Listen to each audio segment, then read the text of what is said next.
नमस्कार मित्रों, मैं हूं डॉक्टर हरिनिवास और आप सुन रहे हैं इस समय सांख्य कारिका।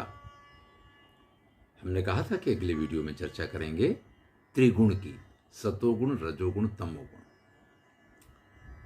ईश्वर कृष्ण जी की अपनी एक पद्धति है, तो पहले इनके गुण धर्मों की चर्चा करते हैं। प्रीत्य प्रीति विषादात्मकः प्रकाश प्रवृत्ति नियमार्थाः अन्योन्य अभिभवाश्रय जनन मिथुन वृत्तयश्च गुणाः। भाई ये जो तीन गुण है ना, सतोगुण, रजोगुण, तमोगुण, तो प्रीति, अप्रीति और विषादात्मक है। यानी कहीं ये सुख देने वाले हैं, कहीं ये दुख देने वाले हैं, और कभी सुख दुख के बीच की मोहावस्था होती है कि पता ही नहीं चलता कि हम सुखी हैं कि हम दुखी हैं। कई बार तो हमें पता चल जाता है कि हम दुखी हैं, कई बार ये भी पता चल जाता है कि हम सुखी हैं, लेकिन कई बार हमें पता ही नहीं चलता है कि हम सुखी हैं कि दुखी हैं। बस गुमसुम से बैठे रहेंगे, कोई काम कर लिया, नहीं कर लिया तो नहीं कर लिया। तो इनका ये स्वभाव है तीनों गुणों का।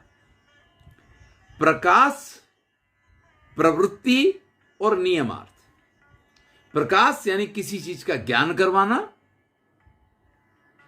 कार्य में प्रवृत्त करना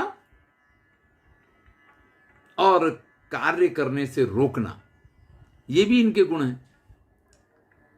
अब आप क्रम भी निर्धारित कर सकते हैं कि सतोगुण का काम प्रीति यानी आनंद देना है, रजोगुण में होंगे तो दुख भी हो सकता है, और तमोगुण तो मोहात्मक है। ऐसे ही सत्वगुण का काम है कि वो प्रकाशक है, आपको ज्ञान देने वाला है, आपको संज्ञान करवाने वाला है।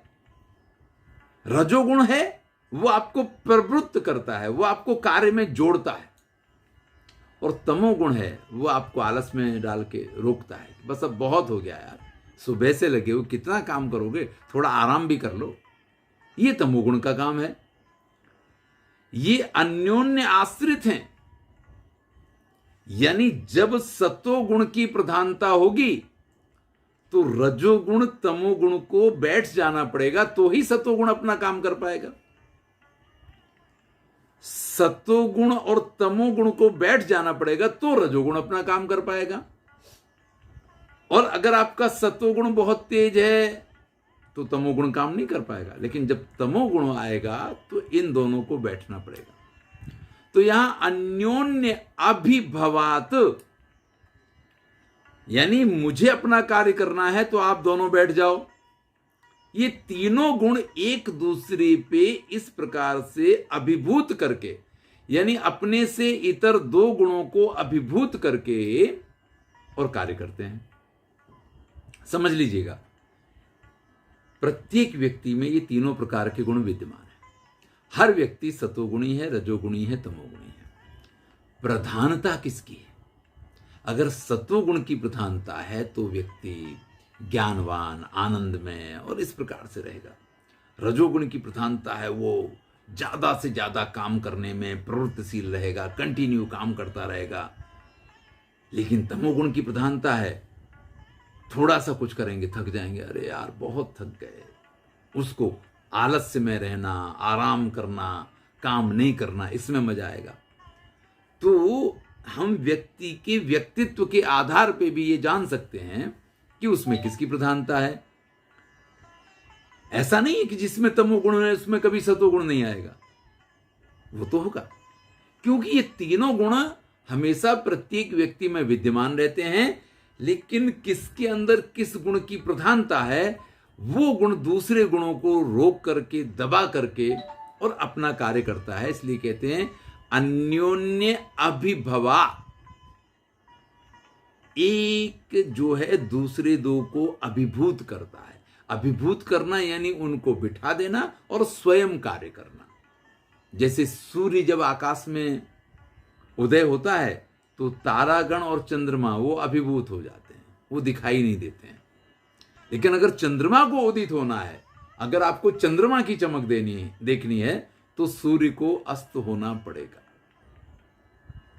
लेकिन अगर आपको तारों की चमक देखनी है तो सूर्य और चंद्रमा दोनों को शांत होना होगा, तब आपको जो तारेगण हैं उनकी विशिष्ट चमक दिखाई देगी। तो ये तीनों ही गुण एक दूसरे को, या ये कहिए कि स्वयं जब काम करते हैं तो दूसरे दो को अभिभूत करके अपने कार्य को किया करते हैं। आश्रय, एक दूसरे के आश्रित हैं। यानी अगर आपको नींद आ रही है, तमोगुण की प्रधानता हो रही है, तभी आपको कोई ऐसा महत्वपूर्ण कार्य याद आ जाए कि आपका रजोगुण जाग जाए, तो भैया तमोगुण को बैठ जाना पड़ेगा। फिर वो ये नहीं कि यार नहीं नहीं नहीं अब तो ऐसे है। हाँ, वहां पे एक मूल्यांकन होगा, आपके अंदर एक युद्ध चलेगा। सतोगुण कहेगा कि कर लो यार, समझ लो, मौका है। रजोगुण कहेगा कि नहीं, करना ही करना है। पर तमोगुण अगर बढ़ गया, उसने कहा कि नहीं अब तो यार बैठ गए, अब नहीं उठेंगे, अब नहीं उठेंगे। लेकिन फिर वही बात आएगी कि जिसकी प्रधानता होगी उसकी जीत होगी। इसलिए इनको क्या कहा गया है? जनन मिथुन वृत्त्यश्च गुणा। जैसे एक पति पत्नी है ना, उनके बीच में संबंध बनता है, एक नई संतति का आगमन होता है, फिर यही प्रक्रिया चलती रहती है। इसी प्रकार से ये तीनों गुण एक दूसरे के साथ पति पत्नी की तरह मिलके, और जो जीवन का हमारा चक्र है ना, उसको आगे बढ़ाते हैं। अगर तमोगुण नहीं होगा ना, तो रजोगुणी व्यक्ति, उसकी बैटरी चार्ज ही नहीं होगी। जब तक सोएगा नहीं तो दूसरे दिन के लिए वो फ्रेश होके काम नहीं कर पाएगा। अगर ज्ञान नहीं होगा, सतोगुण नहीं होगा, तो रजोगुण तमोगुण भी बिल्कुल बेकार हो जाएंगे। यानी हमारे अंदर तीनों गुणों की अपनी अपनी कार्यशैली है और तीनों की अपनी अपनी अनिवार्यता है। आप ये नहीं कह सकते कि तमोगुण तो मेरे अंदर होने ही नहीं चाहिए। नहीं होगा, आप कितनी देर तक प्रवृत्तिशील रह सकते हैं? ऐसे ही आनंद में भी डूबे डूबे अगर आपको ज्यादा आनंद आ जाए ना, तो वो भी कई बार विकृति का कारण बन जाया करता है। तो फिर से समझें इस बात को। प्रीति यानी आनंद देने वाले, अप्रीति यानी दुख देने वाले, और मोहात्मक, ये तीनों गुण हैं। इनका कार्य है प्रकाशक यानी ज्ञान देना, प्रवृत्ति यानी आपको कार्यशील रखना, और नियमार्था यानी आपको आराम देना। कार्य कैसे करते हैं? तो अन्योन्य अभिभवात। जब एक गुण काम करता है तो दूसरे दो गुण को वो अभिभूत कर देता है, इसलिए उसकी प्रधानता होती है, और फिर वो गुण अपना कार्य करता है। जब दूसरा गुण प्रबल होता है तो दूसरे गुण, बाकी के दोनों गुण उसके सामने बैठ जाते हैं। तो इस प्रकार से ये एक दूसरे के साथ मिलके, जब जिसकी प्रबलता होती है तो दूसरे दो को अभिभूत करके, उनको रोक करके, और अपनी प्रवृत्ति को, अपनी क्रियाशीलता को, अपने कार्य को आगे बढ़ाते हैं। ये एक दूसरे के आश्रित हैं और इनका कार्य पति पत्नी की तरह मिल करके और पूरी सृष्टि के सारे कार्यों को, हमारे प्रत्येक कार्य को आगे बढ़ाने का ये इनका काम है। अब अगर इनका मूल्यांकन करें तो जो सतोगुण है उसको प्रकाशक माना गया है, और जो रजोगुण है उसको हमने आपसे कहा कि प्रवृत्तिकारक माना गया है, और जो तमोगुण है उसको निवृत्तिकारक या नियमन करने वाला, आपको कार्य से रोकने वाला, इस प्रकार का बनाया गया है। ये अन्योन्य आश्रित हैं, यानी सभी अलग अलग कार्य नहीं कर सकते हैं। ये एक दूसरे के साथ मिलके, जैसे पति पत्नी अपने संसार को चलाते हैं उसी प्रकार से चलाते हैं। पर ये हैं कौन कौन? तो 12वीं कारिका में नाम के साथ इनकी चर्चा करते हैं कि सत्वम, सतोगुण है, लघु प्रकाशकम, ये लघु है और प्रकाशक है, इष्टम उपष्टंभकम चलम च रजः, गुरुवर्णकमेव तमः प्रदीपवत चार्थत्व वृत्ति ही। बहुत बढ़िया उपमा दी है कि जैसे एक दीपक कार्य करता है। आप देखें तो दीपक में रुई होती है, तेल होता है और अग्नि होती है। रुई जो है वो अग्नि में तुरंत ही जल जाए, यानी रुई का बड़ा सा ढेर हो और अग्नि की एक चिंगारी भी उसमें पड़ जाए तो पूरी रुई को वो भस्मसात कर दे। तेल ऐसा है कि अगर वो आग के ऊपर गिर जाए तो आग को बुझा दे। और रुई, तेल और अग्नि, ये तीनों अगर मिल जाते हैं तो पूरे वातावरण को प्रकाशित कर देते हैं। उसी तेल में रुई डूब जाती है और फिर वही अग्नि जब उसको जलाती है तो दीपक चारों तरफ प्रकाश फैलाता है। इसी प्रकार से सतोगुण, रजोगुण, तमोगुण, इनके अपने अपने गुण जो हैं एक दूसरे से विरोधी हैं। हम पहले देख चुके हैं, एक प्रीति कारक है, एक दुख कारक है, एक मोह कारक है, एक प्रकाशक है, एक प्रवृत्ति करता है, एक नियमन करता है। चलिए 12वीं कारिका को देखते हैं। सत्वम लघु प्रकाशकम इष्टम उपष्टंभकम चलम च रजः गुरुवर्णकमेव तमः। सतोगुण कैसा है? लघु है, हल्का है, प्रकाशक है, ज्ञान देने वाला है। रजोगुण कैसा है? उपष्टंभक है और चंचल है। तमोगुण कैसा है? गुरु वर्ण का है, आलस्य फैलाने वाला है। चलिए इनकी थोड़ी विस्तृत व्याख्या कर लेते हैं। तो कहते हैं सतोगुण लघु है, यानी जो हम सतोगुण में होंगे तो हमारा मन मस्तिष्क का हल्का होगा, इंद्रियों को किसी भी प्रकार की व्यग्रता नहीं होगी, न सिर में दर्द है, न इंद्रियां ये कह रही कि ये खाना है, वो पीना है, ये करना है, वो करना है, कुछ नहीं। मन शांत रहेगा, आप आनंद में होंगे। तो सतोगुण की प्रधानता है, ये सतोगुण का काम है। आप जो पढ़ रहे होंगे, आप जो समझ रहे होंगे, आपकी इंद्रियां शांत होंगी, वो सब कुछ आपको समझ में आएगा। मैं आपको अपनी बात बताऊं,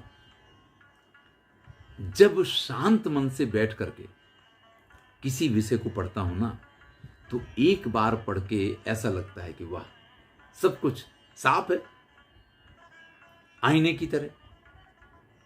लेकिन जब मन शांत नहीं होता है तो एक ही श्लोक को 4 बार पढ़ूंगा, 5 बार पढ़ूंगा, और फिर ये लगता है कि यार इसमें ऐसा क्या है, क्यों समझ में क्यों नहीं आ रहा है।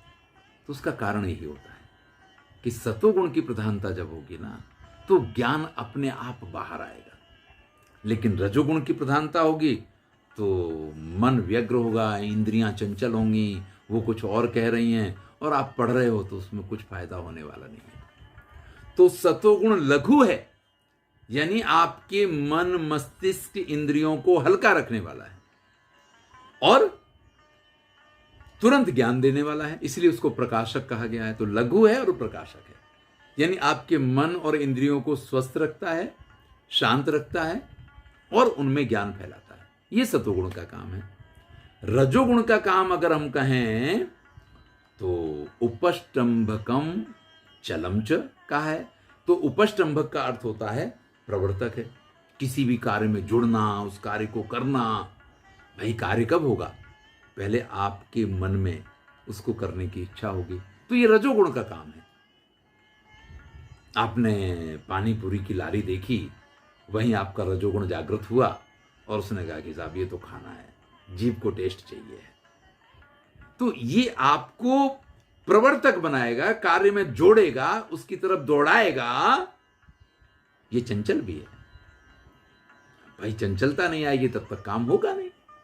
तो रजोगुण की 2 विशेषताएं अगर हम गिने तो वो प्रवर्तक है और प्रवर्तक होने के साथ साथ वो सक्रिय है, चंचल है, यानी आपको क्रियाशील बनाता है। तमोगुण की अगर बात करें तो उसके लिए कहा कि गुरु वर्णक मेव तमा, गुरु कहते हैं भारी को वजनदार। जैसे ही तमोगुण की प्रधानता आएगी, आपका मन मस्तिष्क कहेगा अब मुझे कुछ नहीं सुनना यार, थोड़ी देर सब कुछ भूल जाओ, मुझे तो सोना है, मुझे तो आराम करना है, अब दिमाग में कुछ नहीं चलना चाहिए। उस समय कोई कहे आपको कि भैया गुलाब जामुन खा लो, बहुत बढ़िया बने हैं, अभी कुछ नहीं, अभी सब कुछ। कोई कहे कि बहुत अच्छी स्टोरी सुन लो, अरे भाई अभी कुछ नहीं। ये उसका यानी आपके मन मस्तिष्क इंद्रियों को सबको भारी बना देगा और आलस में आपको ले जाएगा और फिर आपको विश्राम करवाएगा। तो भैया इस प्रकार से गुरुत्व यानी वजनदार होना और प्रतिबंध करना, ये दोनों काम तमोगुण के हैं। अब आप देख लीजिए, सतोगुण आपको हल्का रखता है, आपको प्रकाशवान यानी ज्ञानवान बनाता है। तमोगुण आपको मन मस्तिष्क को एकदम भारी बना देता है, हर काम से आपको रोक देता है। कितना विरोध है। रजोगुण आपको कार्य में लगाता है, तमोगुण कार्य से रोकता है। सतोगुण आपको हल्का रखता है, आपकी मन इंद्रियों को बिल्कुल शांत रखता है, और रजोगुण वहीं चंचलता ला देता है कि नहीं ये तो चाहिए, ये तो करना है, ऐसा तो होना चाहिए, वो सारी चीजें आ जाती हैं। तो ये तीनों ही गुण परस्पर विरोधी हैं। एक की विशेषताएं दूसरे से बिल्कुल भिन्न है। तो सबसे पहले इस कारिका की चर्चा करते हुए मैंने कहा कि भाई अग्नि, रुई और तेल ये भी परस्पर विरोधी हैं, लेकिन जब तीनों मिलके काम करते हैं ना तो प्रकाश फैलाते हैं। प्रदीपवत चार्थ तो वृत्ति, वैसे ही ये सतोगुण, रजोगुण और तमोगुण ये तीनों जब मिलकर के आपके शरीर में कार्य करते हैं ना तो भाई आपको श्रेष्ठ परिणाम देते हैं। यही सांख्य कारिकाकार ने यहां समझाया है कि प्रत्येक व्यक्ति में ये तीनों प्रकार के गुण हैं, इनकी अनिवार्यता भी है, इनकी आवश्यकता भी है, लेकिन इसके साथ ये मैं कह रहा हूं कि आपको ये डिसाइड करना चाहिए कि आपको क्या करना है। आलसी रहना है तो तमोगुण की प्रधानता बढ़ जाने दीजिए, आलस में पड़े रहिए। क्या करना है? अगर आपको प्रवृत्तिशील रहना है, अगर आपको चंचल रहना, अगर आपको काम करते रहना है तो रजोगुण की प्रधानता बढ़ने दीजिए। लेकिन अगर आपको शांत रहना है, आपको व्यग्र नहीं होना है, आपको चिंताएं नहीं करनी है, आपको आनंद ही आनंद करना है तो सतोगुण को प्रधान बनाइए। ये कुछ हमारे अंदर है और आत्मदीपो भव बन के हमें अपने इन गुणों के ऊपर काम करने की आवश्यकता है। हम उन सारी चीजों को, उन दो गुणों को अपने एक गुण के आगे थोड़ा सा कमजोर बनाने की कोशिश करें, क्योंकि हैं तो तीनों, क्योंकि तीनों की अनिवार्यता है। लेकिन हम किसको प्रधानता देने लग जाएंगे, उसके आधार पे हमारा स्वभाव जो है परिवर्तनशील है, उसमें कुछ परिवर्तन आ सकते हैं। एक दिन में नहीं आएंगे, समय लगेगा, लेकिन अगर हम उनमें परिवर्तन ले आएंगे तो हम जिस दिशा में, अगर हमें मोक्ष की दिशा में जाना है तो सतोगुण की प्रधानता हमें लानी पड़ेगी। चलिए इससे आगे की चर्चा अगले वीडियो में करेंगे। मैं हूं डॉक्टर हरिनिवास। अगर आपको आनंद आ रहा है तो कमेंट अवश्य करें।